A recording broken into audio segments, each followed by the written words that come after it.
नमस्कार दोस्तों, स्वागत है आपका एक बार फिर मेरे YouTube चैनल विराज स्टडी IQ में।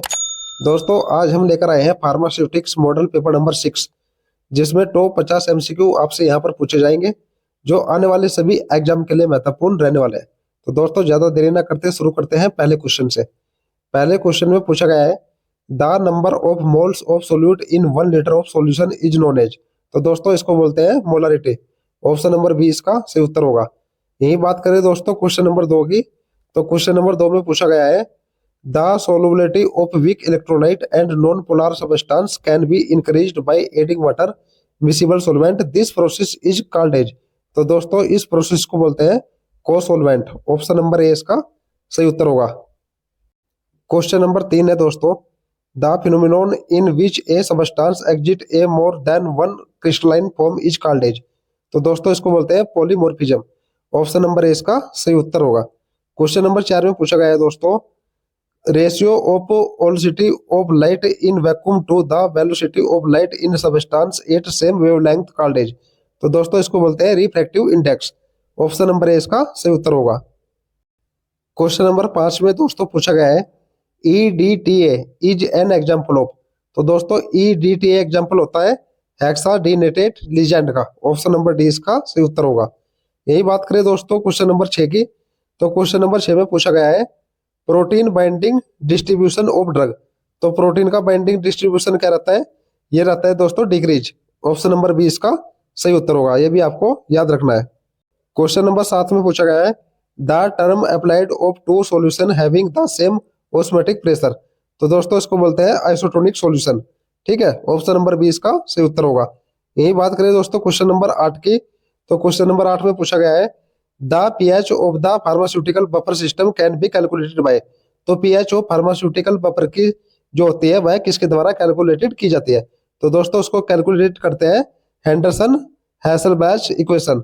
ठीक है, ऑप्शन नंबर सी इसका सही उत्तर होगा। क्वेश्चन नंबर 9 में पूछा गया है which of the following not a method of particle size distribution. तो दोस्तों इसका सही उत्तर है frequency distribution. Option number D इसका सही उत्तर होगा। यही बात करें दोस्तों क्वेश्चन नंबर 10 की, तो क्वेश्चन नंबर 10 में पूछा गया है the formula of calculating angle of response is. तो दोस्तों द कैलकुलेटिंग फॉर्मूला जो एंगल ऑफ रिस्पॉन्स का होता है वो होता है थीटा बराबर tan - 1 IH/r। ठीक है, ऑप्शन नंबर ए इसका सही उत्तर होगा। ये आप देख सकते हैं। क्वेश्चन नंबर 11 है in sedimentation method which of the flowing pipette is used. तो सेडिमेंटेशन मेथड में कौन सी पिपेट यूज होती है? तो दोस्तों वो होती है Andersen pipette. Option number C इसका सही उत्तर होगा। यही बात करें दोस्तों क्वेश्चन नंबर 12 की, तो क्वेश्चन नंबर 12 में पूछा गया है solubility of most gas usually with increased in temperature. तो सोलबिलिटी ऑफ मोस्ट गैस की जो यूज हो जाती है इंक्रीज द टेम्परेचर में, तो वो क्या होती है? तो दोस्तों वो होती है डिक्रीज। ऑप्शन नंबर ए इसका सही उत्तर होगा। क्वेश्चन नंबर 13 में पूछा गया है what kind of liquid crystal consist of parallel molecule in layer. तो दोस्तों ये होता है सिमेट्रिक। ऑप्शन नंबर सी इसका सही उत्तर होगा। यही बात करें दोस्तों क्वेश्चन नंबर 14 की, तो क्वेश्चन नंबर 14 में पूछा गया है amorphous form dissolve crystalline form. तो दोस्तों ये रहती है फास्टर देन। ठीक है, amorphous form dissolve faster than crystal form, यानी कि क्रिस्टलाइन फॉर्म से अधिकतर तेज। ठीक है, फास्टर लाइन। तो दोस्तों ऑप्शन नंबर बी इसका सही उत्तर होगा। क्वेश्चन नंबर 15 में दोस्तों पूछा गया है when the analyzer is oriented into top the polarizer no light reach the detector। तो दोस्तों ये रहती है 45 डिग्री पे। ऑप्शन नंबर बी इसका सही उत्तर होगा। यही बात करें दोस्तों क्वेश्चन नंबर 16 की, तो क्वेश्चन नंबर 16 में पूछा गया है monomolecular inclusion complexation involve all the following except. तो दोस्तों इसका सही उत्तर होगा option number A host guest interaction. ठीक है, ऑप्शन नंबर ए इसका सही उत्तर है।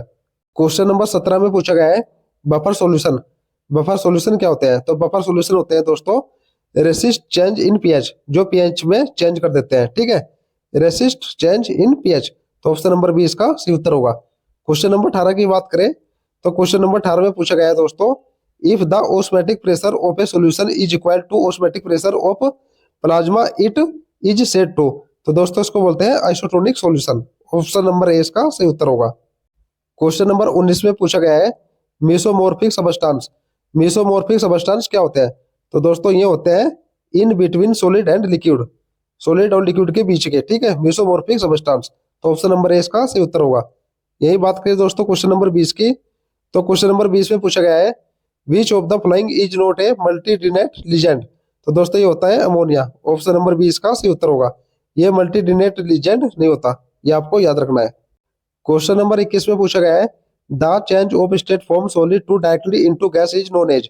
यानी कि सॉलिड फॉर्म को डायरेक्ट गैस में बदलना क्या कहलाता है। तो दोस्तों इसको बोलते हैं सब्लिमेशन। ऑप्शन नंबर सी इसका सही उत्तर होगा। यही बात करें दोस्तों क्वेश्चन नंबर 22 की, तो क्वेश्चन नंबर 22 में पूछा गया है due to increase temperature in refractive index. तो दोस्तों ये हो जाता है डिक्रीज। ऑप्शन नंबर बी इसका सही उत्तर होगा।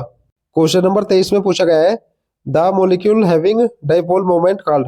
तो दोस्तों इसको बोलते हैं polar molecule. Option number A इसका सही उत्तर होगा। यही बात करें दोस्तों क्वेश्चन नंबर 24 की, तो क्वेश्चन नंबर 24 में पूछा गया है the measurement of optical rotation and its instrument is called as. तो दोस्तों इसको बोलते हैं पोलरीमीटर। ऑप्शन नंबर डी इसका सही उत्तर होगा। क्वेश्चन नंबर 25 में पूछा गया है pH value is calculated mathematically as a. तो दोस्तों ये होते हैं negative log of hydrogen ion concentration. ठीक है, यानी कि हाइड्रोजन की नेगेटिव जो आयन कंसंट्रेशन होती है वही पीएच कहलाती है।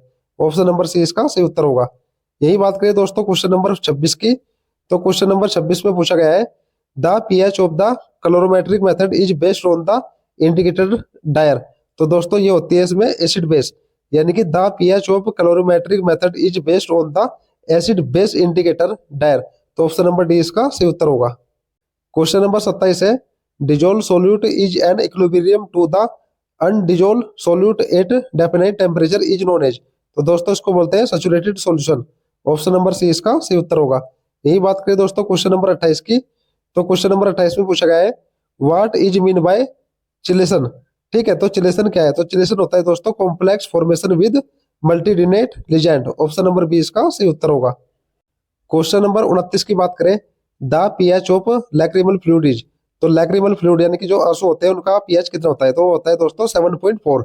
ऑप्शन नंबर सी इसका सही उत्तर होगा। यही बात करें दोस्तों क्वेश्चन नंबर 30 की, तो क्वेश्चन नंबर 30 में पूछा गया है in spectroscopic method the ultraviolet light range is. तो दोस्तों इनकी जो अल्ट्रावायलेट लाइट की रेंज होती है वो होती है 200 से 800 माइक्रोमीटर। ऑप्शन नंबर डी इसका सही उत्तर होगा। क्वेश्चन नंबर 31 है the ratio of void volume to the bulk volume is known as. तो दोस्तों इसको बोलते हैं पोरोसिटी। ऑप्शन नंबर सी इसका सही उत्तर होगा। यही बात करें दोस्तों क्वेश्चन नंबर 32 की, तो क्वेश्चन नंबर 32 में पूछा गया है when non polar substance dissolve and non polar solvent using surfactant the process is called as। तो दोस्तों इसको बोलते हैं सबलिमेशन। ऑप्शन नंबर बी इसका सही उत्तर होगा।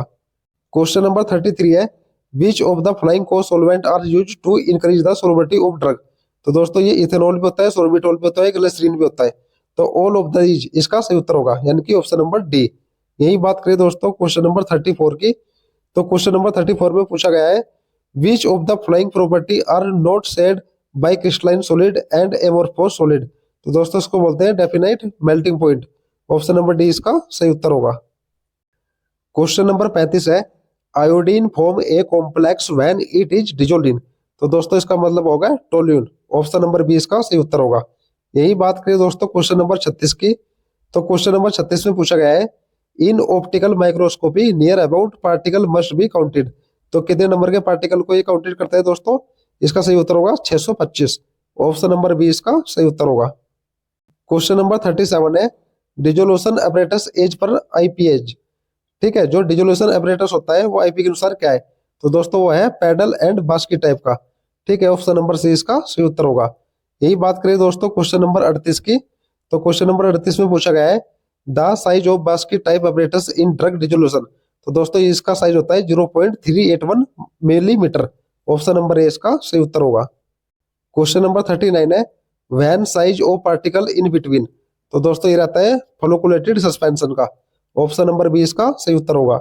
यही बात करें दोस्तों क्वेश्चन नंबर 40 की, तो क्वेश्चन नंबर 40 में पूछा गया है when CU number is 24 the apparatus size in MM length. तो दोस्तों ये करता है 600 मिलीमीटर तक। ठीक है, ऑप्शन नंबर डी इसका सही उत्तर होगा। क्वेश्चन नंबर 41 में पूछा गया है दोस्तों Sorensen pH scale consist of number. यानी कि जो पीएच स्केल की खोज करी थी वो करी थी सोरेनसन ने, और इस पर कितने नंबर तक होते हैं, 0 से 14 नंबर तक। ऑप्शन नंबर डी इसका सही उत्तर होगा। यही बात करें दोस्तों क्वेश्चन नंबर 42 की, तो क्वेश्चन नंबर 42 में पूछा गया है the pH of blood. Blood का पीएच कितना है, तो दोस्तों ये होता है 7.4। ऑप्शन नंबर सी इसका सही उत्तर होगा। क्वेश्चन नंबर 43 है which of the following electron acceptor is capable of forming organic molecular complex. तो दोस्तों इसमें होता है picric acid. Option number A इसका सही उत्तर होगा।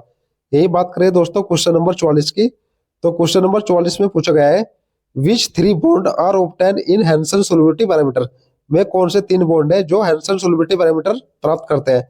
तो दोस्तों हाइड्रोजन बॉन्ड भी होता है, डाइपोलर बॉन्ड भी होता है और डिस्पर्सन बॉन्ड भी होता है, यानी कि ऑल ऑफ दीज। तो ऑप्शन नंबर डी इसका सही उत्तर होगा। क्वेश्चन नंबर 45 है माइक्रोमैरेटिक्स इज कॉल्ड स्टडी ऑफ। तो माइक्रोमैरेटिक्स स्टडी किसकी होती है दोस्तों, स्मॉल पार्टिकल्स की। तो ऑप्शन नंबर ए इसका सही उत्तर होगा। यही बात करें दोस्तों क्वेश्चन नंबर 46 की, तो क्वेश्चन नंबर 46 में पूछा गया है the surface of diameter is denoted by. तो दोस्तों ये होता है डीएस, इसको डीएस से डिनोटेड करते हैं, ठीक है। ऑप्शन नंबर सी इसका सही उत्तर होगा। क्वेश्चन नंबर 47 में पूछा गया है the critical point of pure substance, यानी कि क्रिटिकल जो पॉइंट होता है प्योर सबस्टांस का वो क्या क्या होता है। तो दोस्तों the highest temperature and pressure for which liquid and vapour can coexist, ये भी इसका सही उत्तर होगा। दूसरा ऑप्शन है the point at which saturated liquid and saturated vapour curve meet, ये भी इसका सही उत्तर होगा। सी ऑप्शन है the all point vapour vapour pressure have its largest possible value, ये भी इसका सही उत्तर होगा, यानी कि all of these. Option number D इसका सही उत्तर होगा। यही बात करें दोस्तों क्वेश्चन नंबर 48 की, तो 48 में पूछा गया है which of the following influencing और अफेक्ट सॉल्युबिलिटी ऑफ ड्रग। तो दोस्तों ये प्रेशर, टेम्परेचर और पीएच तीनों से इफेक्ट होती है। तो ऑल ऑफ द अबाव इसका सही उत्तर होगा, यानी कि ऑप्शन नंबर डी, ये भी आपको याद रखना है। क्वेश्चन नंबर 49 है इज चिलेटिंग एजेंट। तो दोस्तों ये होता है ईडीटीए। ईडीटीए क्या है, चिलेटिंग एजेंट है। ऑप्शन नंबर ए इसका सही उत्तर होगा। यही बात करें दोस्तों क्वेश्चन नंबर 50 की, जो कि इस सीरीज का लास्ट क्वेश्चन है, जिसमें पूछा गया है is not organic molecular complex, इनमें से कौन ऑर्गेनिक मोलिकुलर कॉम्प्लेक्स नहीं है। तो दोस्तों इसका सही उत्तर होगा एरोमेटिक टाइप। एरोमेटिक टाइप का जो ऑर्गेनिक मोलिकुलर होता है वो कॉम्प्लेक्सिस फॉर्म में नहीं होता। तो ऑप्शन नंबर सी इसका सही उत्तर होगा।